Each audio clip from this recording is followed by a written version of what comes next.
Welcome to Bears on Tap, hosted by Kyle Juice Michalski, Quentin Q. Crisco, Sonny Verma, and the one and only Ron Luce, bringing you all the news, analysis, and opinions on the charter franchise, Chicago Bears.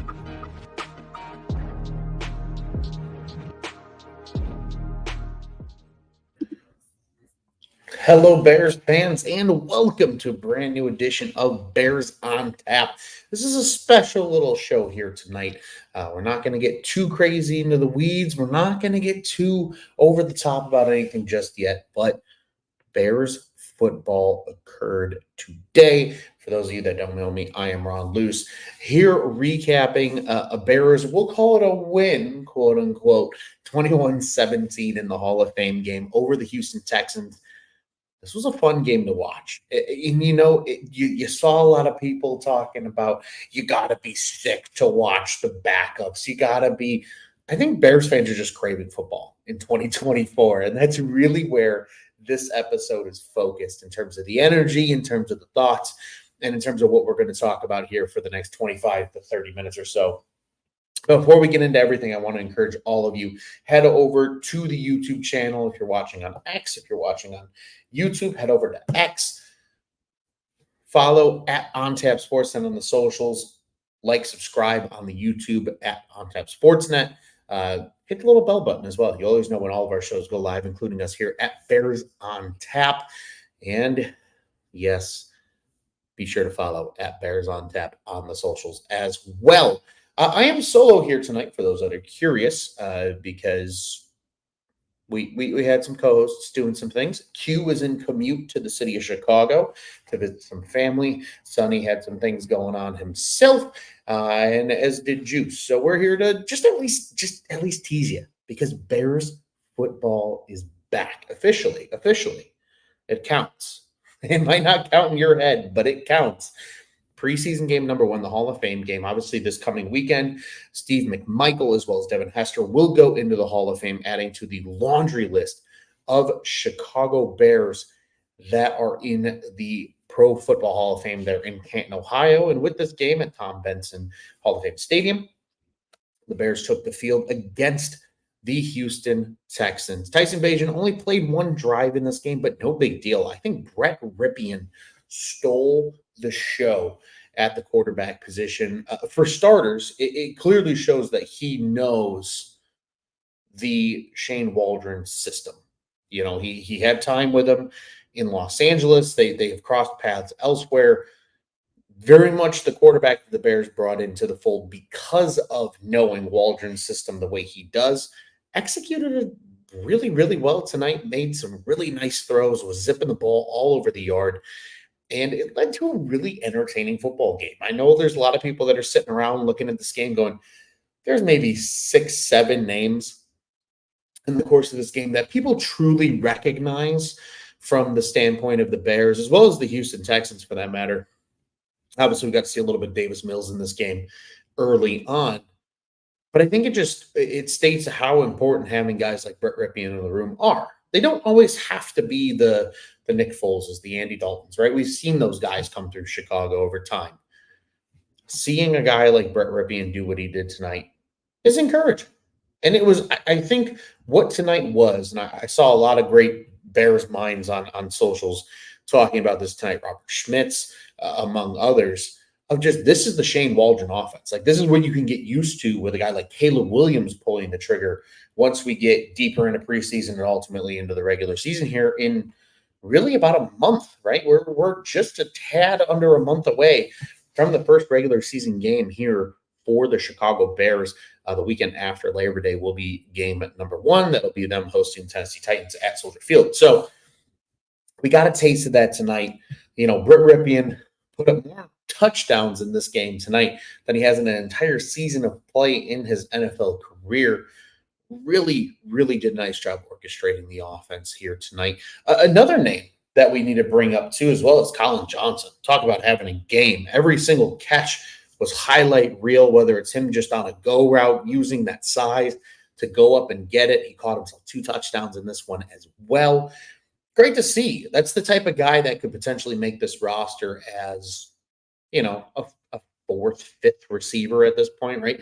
Your top three is so solidified. DJ Moore, obviously getting the contract extension. We're going to talk about that here in a few minutes.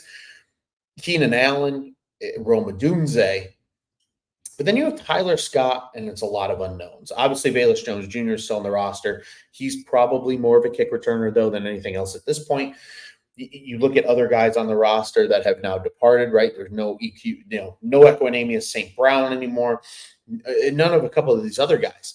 A guy like Colin Johnson, if he continues to do what he did tonight here in the Hall of Fame game over the course of the rest of the preseason, very well could find himself in the conversation for a roster spot when late August, early September rolls around.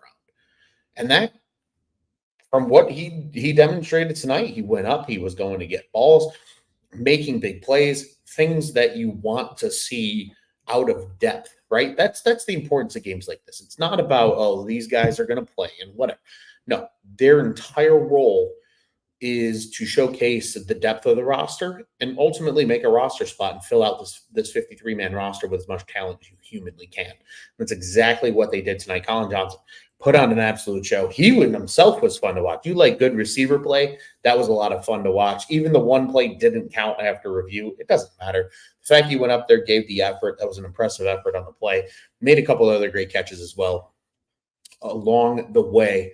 Now, before we get into the newsworthy stuff, right, the DJ Moore extension, some of that stuff that we're going to pivot from here as well in this episode, one of the most fascinating things I think about tonight's game was the backfield, right? No DeAndre Swift, obviously, not a surprise. He's your starter. He's your big money back that they brought in free agency. But seeing Roschon Johnson come out before Khalil Herbert is really, really interesting. And now I don't know if that's an offensive scheme fit, right? You think of a Roschon Johnson as a running back, a guy who's known to be an okay pass blocker, known to be more of a receiving option out of the backfield. Obviously, his rookie year was riddled with injury. You really didn't get to see a full body of work from what Roschon Johnson is. Now, granted, Roschon Johnson was a fourth-round draft pick. Maybe he's, a gem, kind of a diamond in the rough. Maybe he's not. We won't know for sure. But I think the most important thing that we noticed is Khalil Herbert was taking reps behind him. So that makes me wonder two things. One, is Khalil Herbert's position on the roster truly in jeopardy? And two, is it maybe Khalil Herbert's not a scheme fit for the Shane Waldron offense?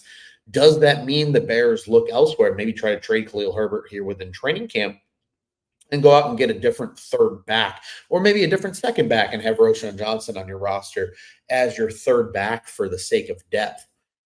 It's going to be very interesting to see how they navigate the backfield. I think that's the one positional battle that we actually got to kind of really take in and observe in this game, right? We didn't see any of the two big tight ends. Obviously, Everett has been on the PUP list. Komet didn't play in this game. We didn't see Odunze and Moore and Allen. We didn't see Caleb Williams. We didn't see DeAndre Swift, but we got to see a little bit of that second running back battle occur here in this game with the playing time between a guy like Roschon Johnson, between a guy like Khalil Herbert. I think it was a very interesting takeaway for me personally. And I'll be honest with you, at the end of the day, I feel a little robbed as a Bears fan. Like, I know none of the starters were playing, but I feel robbed of a decent amount of football that was still left, right? 3:31 left in the third quarter. There was a whole quarter of play. Obviously, the weather factored into this game, but it was good seeing players out there at the end of the day, right? Wearing the blue and orange in a real game setting. It might not count in the standings, but in a real game setting, take the field and ultimately show off their skills. I didn't love the Texans uniforms. I don't know if anybody else felt the same way. I thought they looked very high schoolish, dare I say. I feel like teams try to reinvent their uniforms. I'm going to go on a quick rant here, so bear with me. I feel like teams try to reinvent their uniforms time and time again. The Jacksonville Jaguars are a beautiful example of that, right? You go from what they had originally to what they evolved to what they evolved to again, to what they evolved to again, only to turn around and release a replica that is still their best looking jersey because it was the original. sometimes just sticking with what works and what's good is okay. The Bears have done it. The Packers have done it. Tons of the teams that have timeless uniforms have done it. Some of these other teams, I think, need to get on that pitch too, because I truly didn't love what the Texans were dropping in terms of uniforms here tonight. But that aside, let's talk a little bit about the DJ Moore extension, right? Unfortunately, I feel like we were truly robbed of additional football. The biggest storylines of this game to me were the early scoring from the Texans. We got to see the new kickoff rule. We can dive into that here in a second as well. But aside from that, I feel like we were robbed of a lot of football. And as a result, I feel like unfortunately we're going to be robbed of a little bit more conversation than we perhaps could have been. But let's slow it down here for just a hot second. Let's talk about the kickoff rule as well. I kind of like it. I kind of like the new kickoff rule. I'm a fan. I like to see this new format, and I see where certain types of players are going to really thrive in the return game now with this new format. And I truly believe it's the guys that have that vision. And I think you're going to see a lot of running backs become kick returners in the NHL or in the NFL, especially guys that have running back tendencies. So like a Cordero Patterson, for example, I think is a perfect player for the new kickoff rule because a lot of it's on vision. It's seeing the open hole. It's seeing where the blocks are being set up with, almost less time to react, truthfully, is what it feels like. And I understand it's meant to cut down on head injuries, and I'm a big fan of that as somebody that played the sport personally. But it really is going to adjust, I think, the returner. Now, granted, shameless plug, number 23 would have done great in this system as well, in my humble opinion. Would have Devin Hester, and that's a reason why he's going into the Hall of Fame. But I think the new kickoff return rule is really going to excite a lot of people. I think there's going to be more kickoff returns for touchdowns than ever before, or at least in recent memory. Right now, because of the kickoffs being moved up 5 yards, a lot of balls go through the back of the end zone, especially until you get to late in the season when just the cold holds the ball up a little bit longer, or the wind holds it up a little bit longer.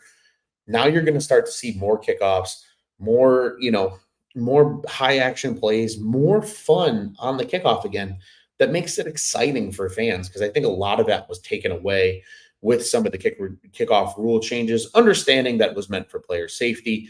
But this one feels like a winner where it's going to keep guys healthy. It's going to keep guys from having those long-term effects from the sport of taking those big hits and big head injuries while still having the excitement of a normal play that you would on a kickoff and making special teams still worth it for numerous teams.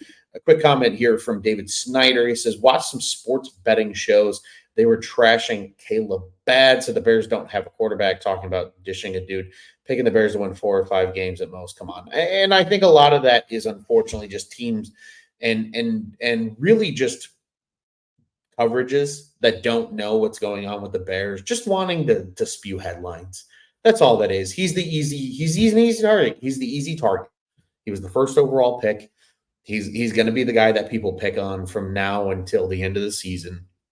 He's going to be in the spotlight. I think that's something that Bears fans need to get a little bit used to, right? We're not used to this organization necessarily being in the spotlight from a grand scheme of the NFL landscape, right? You'll see them a little bit in prime time and things like that. But at the end of the day, right, there's never been a guy with true franchise quarterback potential. I know what Justin Fields was. I know what Mitchell Trubisky was.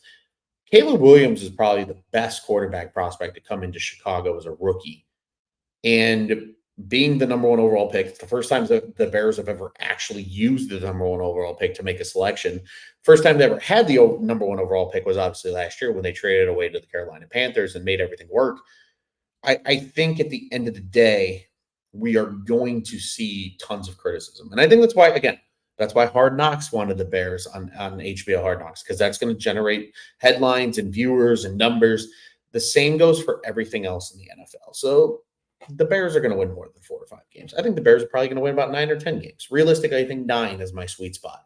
If you had to ask me right now how things are going to go. A couple more comments here. Our friend from OnTap Sportsnet, Mr. Morris Bankston, says, could be the starting point of game planning innovation and game planning kick return formations. I agree wholeheartedly. And Q and I actually had a whole segment on this a few shows ago, probably about 4 shows ago now, talking about a guy like Torrey Taylor maybe starting to take the kickoff duty and potentially becoming a weapon of sorts.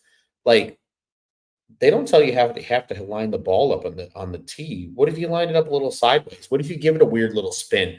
How there's going to be experimentation with the new kickoff rule. And I'm actually excited to see that and see how that plays out over the course of the season, over the course of the preseason, even, and what teams are willing to do to try to finagle the rules, I guess, not necessarily break them by any means, just trying to play with the gray area and see what they can and can't do. I do think you'll start to see more quote unquote designed plays on the kickoff. And I think that's going to be kind of cool as well. Guys coming in on an end around, maybe you get, some lateral backward passes. Who knows? Who knows what they end up doing? But I truly think teams are going to get creative with the new kickoff return rule, because I think there is a lot more planning, as you said, Morris, that can go into these shows. Alap says, "Hello, Ron. How's it going, buddy? I'm doing well, sir. Bear down to you as well. Things are hanging. Things are good. Things are busy, but things are good. And just like the Bears were busy tonight, getting in the end zone to the tune of 3 touchdowns, despite trailing in the first quarter largely. But we got to see a lot of those kickoffs, and ultimately we could see a Bears, I'll call it victory, quote unquote, because unfortunately Mother Nature left a lot of time on the clock when this game was all said and done. Before I get out of here, I do want to talk a little bit about the DJ Moore contract, because I think the tides are shifting in Chicago. Truly. I fully believe that right now. The tides are shifting when it comes to DJ Moore and the Chicago Bears. DJ Moore, there was been a couple quotes out there over the last couple days now since the extension was signed about killing the narrative that Chicago is where receivers, careers go to die. And I love that. As a Chicago Bears fan who is just dying to have an incredible talent at the receiver position for a lengthy period of time, because we get them here and there, but they only stay for a few years, right? Think the Brandon Marshalls, the Alshon Jeffreys, the Marty Bookers, the Marcus Robinsons of old, even the Allen Robinsons of recent. DJ Moore is here to stay. 4-year extension ultimately keeps him here through 2029. The only player on the Bears roster is here for that long. It is going to be awesome to see him break every single receiving franchise record that exists. There was a stat out there on X. He needs to average 627 yards a season to break the Bears franchise record. As a guy who's coming off a 1,300 yard season a year ago, with no shame to this guy because I love him dearly, but with Justin Fields as your quarterback and a heavily run focused offense, he's going to shatter those numbers with Caleb Williams as the quarterback. And again, we don't know how long Keenan Allen's going to stay here in Chicago. It might be 1 year, it might be 2 years, it might be 3 years, it might be probably just the 1 year. Him and Rome Odunze are going to feast. And when it's all said and done, number 2 might be statistically the greatest Bears receiver in franchise history. And in the same breath that it's sad that it's going to be that easy for a guy to break the franchise receiving record, it's refreshing in the sense of it's a wind of change. Ryan Poles has positioned this Bears team to shatter every narrative that was negative that existed about this team. About, receivers can't play here and thrive. It's a run first team. They love their defense. Sure, we love our defense. We love our run game. But it's the Chicago Bears. And now they have a legitimate pass catcher here for as long as I can even mentally comprehend right now in terms of 2029. And they have the offense around him to thrive. 4 years, $110 million. It's a franchise record-setting contract on an annual basis. $82.6 million guaranteed. First off, good for DJ Moore getting paid. I support players going out and getting their bags and taking it for what it is. But he is going to be the go-to option for number 18 for years and years to come. And that's exactly the way we want to see it. A couple more comments here from a little while ago. Alap says the Cubs made us sad, or make us sad, pardon me, but the Bears will pick us up. And the Cubs didn't make us sad tonight with a little bit of a walk-off win, things we love to see. Alap followed it up saying, this organization and team is fundamentally sound and healthiest it's ever been in our lifetimes, all thanks to Ryan Poles and Kevin Warren. Things not same old Bears anymore. 100%. 100%. This is not the same old Bears anymore. Things are changing. There's a wind of change, truly, in this Chicago Bears team.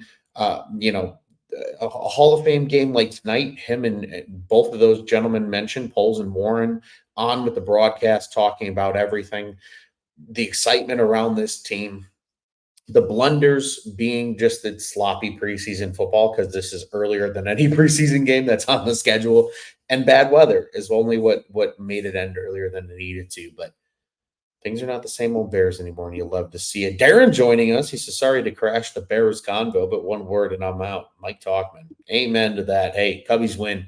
Things you love to see. Cubs walked off trailing 4-2 going into the ninth. Beat the Cardinals 5-4 FTC. We love to see it. Another comment from Alap here. He says, the Bears are now equipped to beat you through the air and on the ground, as well as defensively. Agreed. This is probably one of the more complete Bears teams that I can recall in my lifetime, really, of any Bears team that I have seen and where things currently stand. Ladies and gentlemen, I was not meant to join you here long tonight. There's not, unfortunately, much to dissect and think about here from the Hall of Fame game. But I leave you with this. I leave you with the hope of the 2024 football season for Chicago Bears fans. Because as somebody who was born in the mid-90s, who has watched football since I can remember, there have been a few bright spots in the course of my lifetime for this charter franchise that is the Chicago Bears. The 2001 season was fun, right? Improbable. You win the NFC Central, the last year of the NFC Central, mind you. And then in 2002, things turn into the North and the South and the East and the West. And then this team to go play at U of I and Soldier Field to be remade and not to have a real winner again until 2005. The Kyle Orton-led Chicago Bears, and only to lose to the Carolina Panthers in the playoffs. But 2006 was magical. The guy on that 2006 team that made it magical going into the Hall of Fame this weekend here in Canton, Ohio, and Devin Hester taking back that opening kickoff in the Super Bowl, only for every single Bears fan around the world to have their heart ripped out by Peyton Manning and the Indianapolis Colts. And then years went by. There were some good seasons with Jay Cutler, the NFC Championship years, the 2010 season, right? And then you had some promising offenses with the Brandon Marshalls and the Alshon Jeffries and the Matt Fortes of the world. All the guys that we absolutely loved to see. Only for them to not go anywhere. Only for it to be disappointment. And then a lot of rebuilding years. It took time to get back there, truly. And the 2018 season was magical. All until a double doink ended the hopes of everybody. And there was a couple more years of playoffs, even though they limped in and were quickly escorted out in the first round. And then Ryan Poles took over. Ryan Poles took over, had one of the worst teams in franchise history, but turned a pick with the help of a Chicago Bears great in Lovie Smith with a number 1 overall pick and a pick that worked out for Houston. They got C.J. Stroud as a result by finishing second. Turned that into Bryce Young to the Panthers to get DJ Moore, who we just talked about getting a franchise-setting extension with the Bears, to getting Caleb Williams with the number 1 overall pick the following season, thanks to Carolina's blunders, to getting a 2025 pick next year, plus Darnell Wright because of trading down, plus Tyreek Stevenson, plus Torrey Taylor. All of a sudden, this Bears team is coming together because of a historic trade that occurred. I saw a clip today on social media talking about this trade might go down as one of the most lopsided trades, it was told in American history. let alone franchise history, a franchise-altering trade. And it all sets up to start now. Ryan Poles has done a lot of good things in his first few years here as GM. This is the first year where we can truly sit here and grade what he has done. Truly, in my opinion. Because, yes, you have a rookie quarterback, but you've built one of the best cores around a number one overall pick, perhaps in NFL history. And an all-pro, multiple all-pro wide receivers, and DJ Moore and Keenan Allen, a top 10 rookie wide receiver in Rome Odunze, a defense that, upon the acquisition of Montez Sweat, became a top 6 unit in almost every statistical category as a total defense down the stretch last season. Factor in with an offensive line that might not be perfect, but is vastly improved from a year ago. A tight end room that has only gotten deeper with supplementing Cole Kmet's talents with like a guy like Gerald Everett. A truly seasoned offensive coordinator who knows what they're doing, and a guy like Shane Waldron, who has been in rooms with Sean McVay and some really good teams in Los Angeles and some even really good teams in Seattle with a guy like Pete Carroll, calling plays, being that offensive head mind on a team. And Matt Eberflus, who I'll tell you what, I know we've dogged him over the course of his tenure as head coach so far. But perhaps he was the right pick. And this is a great year to judge that. Because if this defense hums the way it does with him calling it, and Shane Waldron can execute and run the offense the way he wants to, we could all be sitting here in 6 months from now being very excited about not only what 2025 has to offer, but incredibly appreciative and excited about what 2024 was. And it's because of that excitement I join you here tonight following the Hall of Fame game, a game that will largely be useless to numerous people in the grand scheme of the schedule. But we celebrate Steve McMichael joining the rest of those 85 greats in the Hall of Fame. We celebrate the greatest return man in NFL history going into the Hall of Fame as a Chicago Bear and Devin Hester. And we celebrate the fact that a new era of Chicago Bears football has begun with Ryan Poles, Kevin Warren, Caleb Williams, and this current group leading the way into the future. Alop said this doesn't feel like a one-and-done roster like those 06, 10, and 18 teams did. I agree. And this could be a better trade than the Herschel Walker trade. But at the end of the day, there's excitement. I'm excited. I hope you guys are too. It's August 1st. This is the first and last Thursday that you will have football until we get deep into the early wintry months of 2025. And it's going to be a beautiful, beautiful thing. Before I get out of here, I want to remind you all, as always, to follow Bears on Tap at Bears on Tap on the socials. Like, subscribe, hit the bell button on the YouTube channel here at On Tap Sportsnet. You'll know when all of our great shows go live. Be sure to follow us at Bears on Tap on the socials.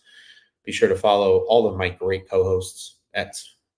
Make sure to follow Mr. Sonny Verma, Mr. Quentin Crisco, Mr. Juice. If you need their Twitter handles, you know where to find them. Sonny V, Buckus Stats, Juice on Tap. Give them some love. I am at Loose on Tap. Follow all of our other great shows as well. At Cubbies on Tap. Cubs walked it off tonight. Things you love to see. FTC, baby. At Sox on Tap. Both teams on baseball are covered here in Chicago. Bulls, Blackhawks at Bulls on Tap. Four Feathers Pod. Be sure to follow them all. Be sure to follow On Tap Sportsnet. www.ontapsportsnet.com. At On Tap Sportsnet on the socials. The On Tap Sports Network. Go and check out what's on tap in Chicago sports. Bears win 21-17 over the Houston Texans in the Hall of Fame game. It might be a meaningless preseason game on the course of the schedule, but is meaningful in the sense of the start of a new era of Chicago Bears football and the start of the 2024 NFL season. I am Ron Luce, and until next time, I bid you all good night and farewell with a Bears win and a big old bear down to bring you into the weekend. Take it easy. Have a good night. And let's go Bears, baby.